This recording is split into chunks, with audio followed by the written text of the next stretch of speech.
Geoff and I are on our way to Beppu, which is on the southern island of Kyushu, Japan. And to get there, we are only using public transportation. We will take the Shinkansen bullet train from Tokyo to Kyoto. We'll take a train from Kyoto to Osaka. And from Osaka, we're taking a ferry all the way to Beppu. And we have our own room. It's going to be a wild ride, and you're coming along with us. Alexa and I just spent the last few days exploring Tokyo and figuring out why this city works. And now we are here to ride the Shinkansen bullet train. To get here, though, was a chaotic experience. Yeah, that was a lot for the morning. Just to illustrate how crazy and chaotic Tokyo Station is, there are hundreds of thousands of people who traverse this station daily. And we got to experience just a little bit of that as we were trying to be one of those people. It's still surprising how efficient it is, but it's a lot. But we're here now, and we're about to board our train, which takes off in about 30 minutes. And of course, you guys are gonna come along for the ride. 11:53. Our train leaves in 7 minutes. Nobody has boarded yet. But I don't think this is a negative. I think they're just very, very efficient. A few moments later.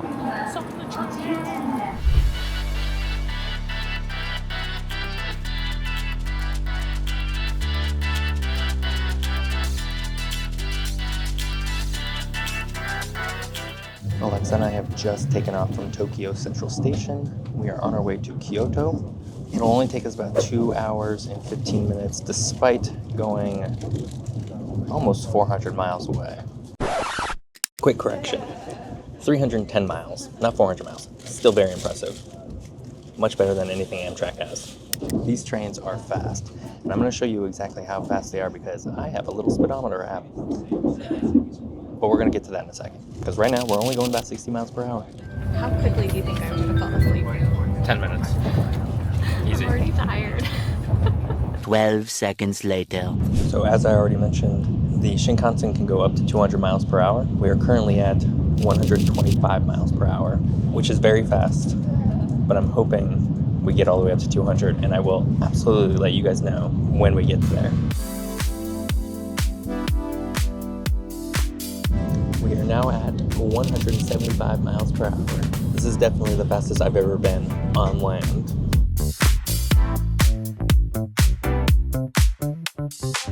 Mount Fuji is partly covered in clouds, but you can see it. Clouds is definitely giving Arenal vibes. It's kind of similar to Arenal.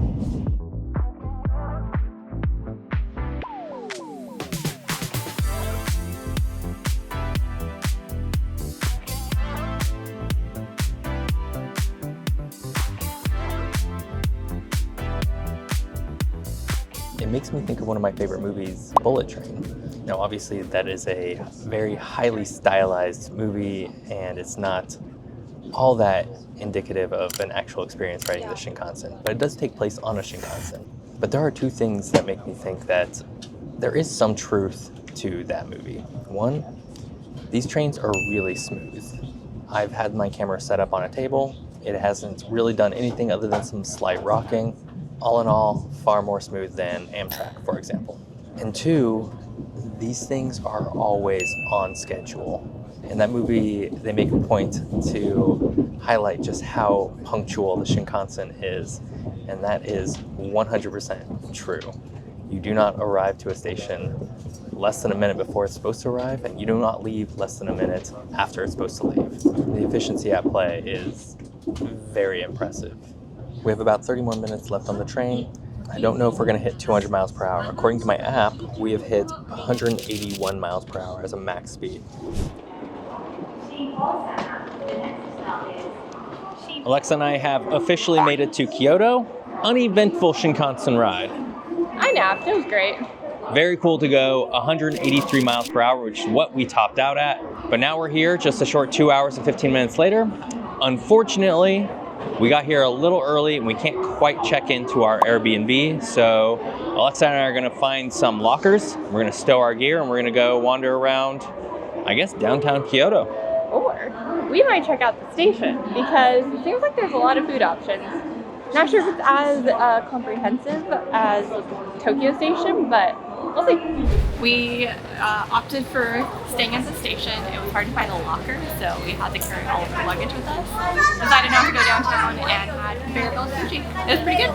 Yeah. It was really good. I've had conveyor belt sushi before, just inside the States, but the experience was remarkably similar.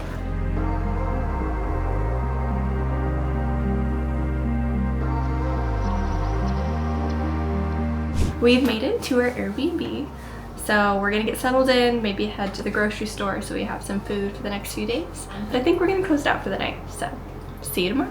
See you guys tomorrow. Good morning. We are in Kyoto. We have one full day to explore everything the city has to offer. So today we're gonna go to the bamboo forest, we're gonna see some shrines and temples, and eat some really good food.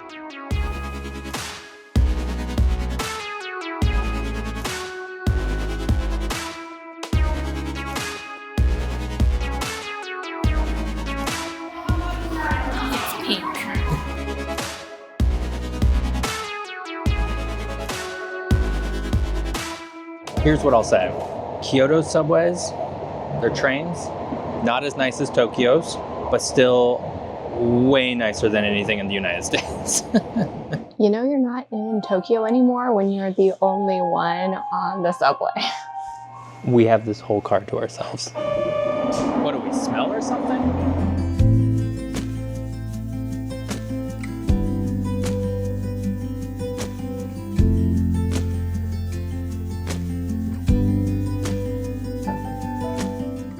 We just arrived in Arashiyama Station.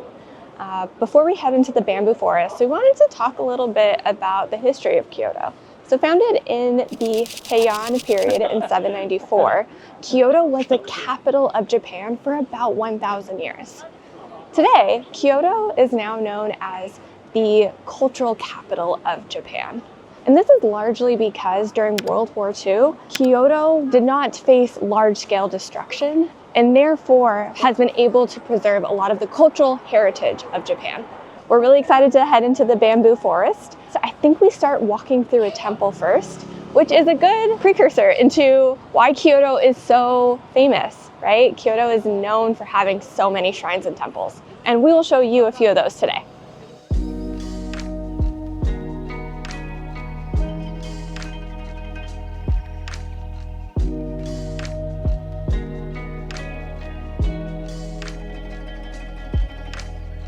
There is an absolutely insane amount of people here. It hasn't felt this crowded since we were in Tokyo. And it's not even peak tourism season, so I can't even imagine during the summer. It's February. Where did they all come from? We are wandering through the Arashiyama bamboo forest right now, which is actually not that big. I think it's less than like 16 or 15 square kilometers. But as you guys can probably tell, it is very crowded here. Not the serene experience that I was expecting to have today. It is beautiful though. It's very pretty. If you come here, I recommend trying to get here as early as possible. Not at 12:30 like us. Not at 12:30 in the afternoon.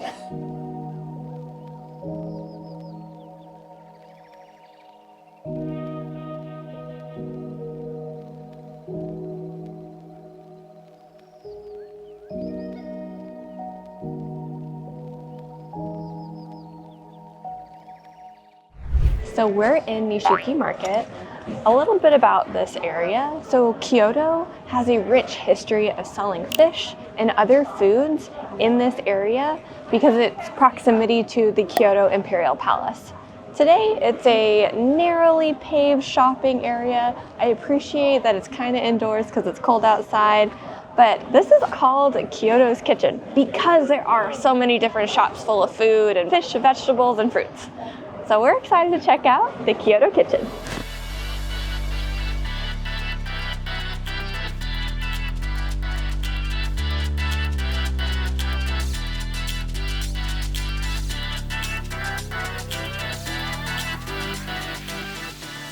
Kyoto's nicknamed the city of 10,000 shrines, although there aren't that many. Kyoto does have a whole lot of temples and shrines though. They have about 1,600 temples and 400 shrines. And while we would love to visit them all, we just can't possibly do that in 24 hours. But we are going to show you two, one Buddhist temple and one Shinto shrine.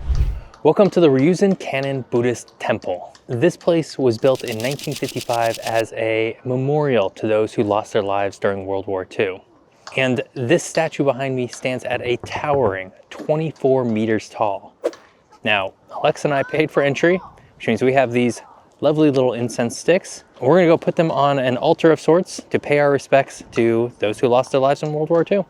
The amount of people that are here today compared to yesterday is insane. Yesterday, Alexa and I felt like we had the entire city to ourselves. Today, it is jam-packed with tourists everywhere.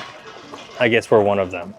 We've made it to the Osaka shrine. The shrine was founded over 1,000 years ago. It's one of Kyoto's more popular shrines. Also, I'm freezing. It's starting to snow. This is beautiful, especially with the snowflakes, but I'm cold. So it's time to go home. Good morning. Alexa and I had a wonderful day here in Kyoto. It was honestly probably not enough time to see all the shrines and everything that this beautiful city has to offer, but we have a ferry to catch and that's all the way down in Osaka. So we need to get to the train station, hop on a regional train over to Osaka and spend the day over in that city because the ferry doesn't leave until later tonight. But first, there's a little bit of an issue here in Kyoto. It snowed all last night, which means we need to trudge our way through snow to the train station. Surprisingly not as hard as you might think, but when you're taking your luggage anywhere, you don't want any more obstacles than is necessary. And we still have about another half mile to go.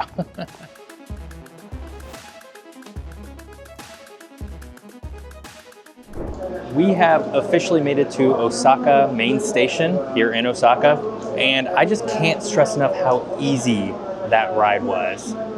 It only took about 45 minutes on the train. We boarded with no hassle, and trains come every 10 minutes. The ease of travel here in Japan is unparalleled, even compared to places like Europe. It was very cool, very easy, and very comfortable. We are here in Osaka for the day. We're going to explore a little bit of the city, get some work done, and then board our ferry later tonight.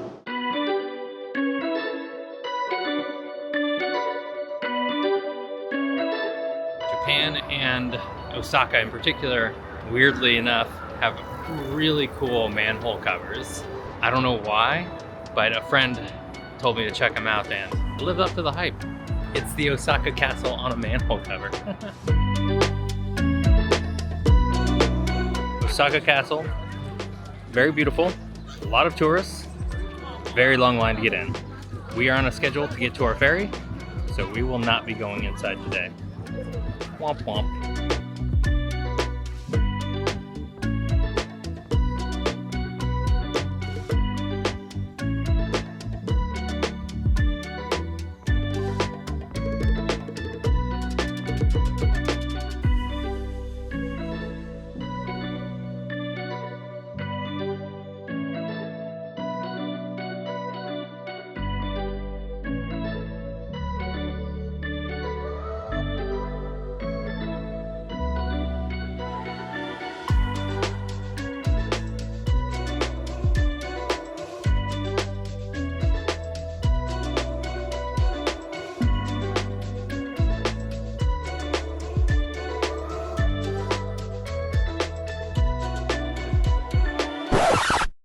I've got really big Titanic vibes right now. You can't put that energy out there. Bad. I've been forced to recuse that. I don't stand by it. Welcome to our room. Geoff and I finally made it onto the Sunflower Ferry, and we were super excited when we saw the room. But let me actually show you the room. So Geoff and I got the Japanese style room. We're so excited for this because we didn't stay at a more traditional Japanese hotel. So this is cool that we get to experience this tonight. I'm surprised at how spacious this room is, but I'll give you a quick tour. Let's start with the machine that we don't know what it does. Not quite sure. We'll use Google Translator later to try and mess with it. This is where we are both going to eat. So we have a little bit of dinner, we'll eat that in a little bit, and then we'll move this, push it to the side, and we'll put our beds down here. We have a window in our room. Can't really see much right now because it's so dark. I'm sure it will look really nice when it's daylight out. So we'll get to see that in the morning. We've got area for seating, storage, a huge TV. Hopefully we're able to put Netflix on. A little area where we have some water bottles, a tea kettle, the cutest little cookies in the morning with our coffee. It is of the Sunflower Ferry. That is so cute. A little mini fridge, some more storage area. And for our actual beds, we'll definitely show you before we go to bed tonight, but there are mats with blanket and pillows for us to lay down right over here. The room is really great. We have a lot of storage. We're able to put our shoes here. They gave us slippers, put our suitcases and hang some coats, whatever we need. And then we go into the bathroom. Once again, very spacious. It comes with a shower, so I'm sure we'll be able to try that out soon. A full toilet and a sink. So that's our room. We'll give you a tour of the, I was gonna say cruise ship because this literally feels like a cruise ship. I think there's gonna be a band playing. Some people are getting dinner at the buffet. We're gonna do breakfast buffet, but there are observation decks that we're gonna check out today and tomorrow morning. But we're also just looking forward to having a good night's sleep. It's been a really long day, but there's so much to see on the Sunflower Ferry. I'm really glad Geoff went along with my crazy plan to take a ferry to Beppu.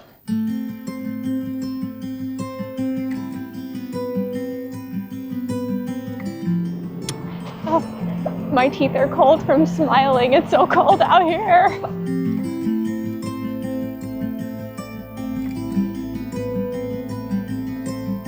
Somehow I've convinced Alexa to stay out on this observation deck for like the last 15 minutes.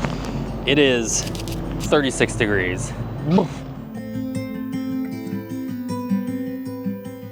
So Alexa and I are just getting ready for bed. I'm flipping through channels on the TV. It's movies, shows, all in Japanese of course. And then I get to one channel that looks just like this. I'm like, oh, it's like a screensaver. Nice bridge or something. That's the front of the ship. It's a live cam. We're about to go underneath the bridge right now.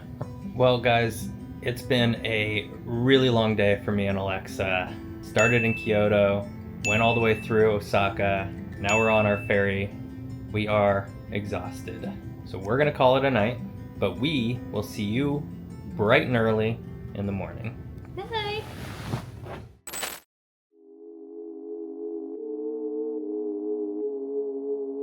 Good morning. We are about to head to breakfast, but first we want to give you a little tour of the ferry.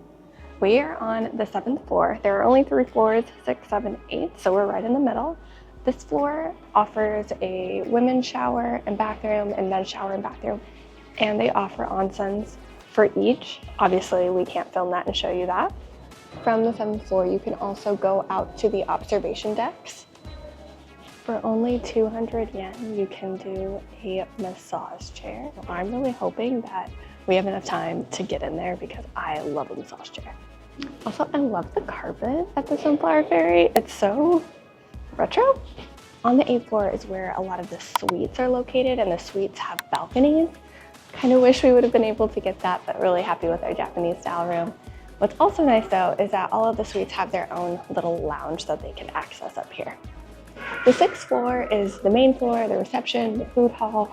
Last night there was a band playing. We heard the last 30 seconds of their last song, so unfortunately we missed it, but it looked like people were having a great time.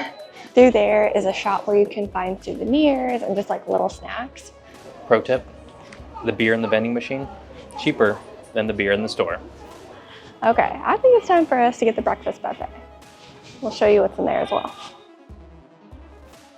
Alexa and I have had so much fun getting from Tokyo to Kyoto to Osaka and now to Beppu, all without taking a car or riding on a plane.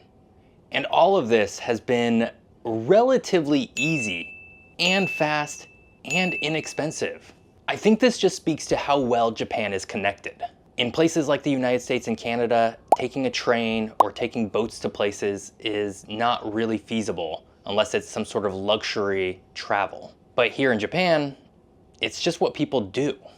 I will say though that each major train station, be it in Kyoto, Tokyo, or Osaka, has been a really chaotic experience. So if you're gonna do this, just give yourself a little extra time when you're in those stations, because you can get lost really easily. Alexa and I are about to land in Beppu, which means we are gonna close out this episode right now. Next week though, we are going to be filming all around Beppu in Kyushu, Japan, to talk about why that city is basically the equivalent of a steampunk city. Hint, everything is connected by steam. If you enjoyed this video, please subscribe to our channel and of course, like the video. And come back next week for another adventure.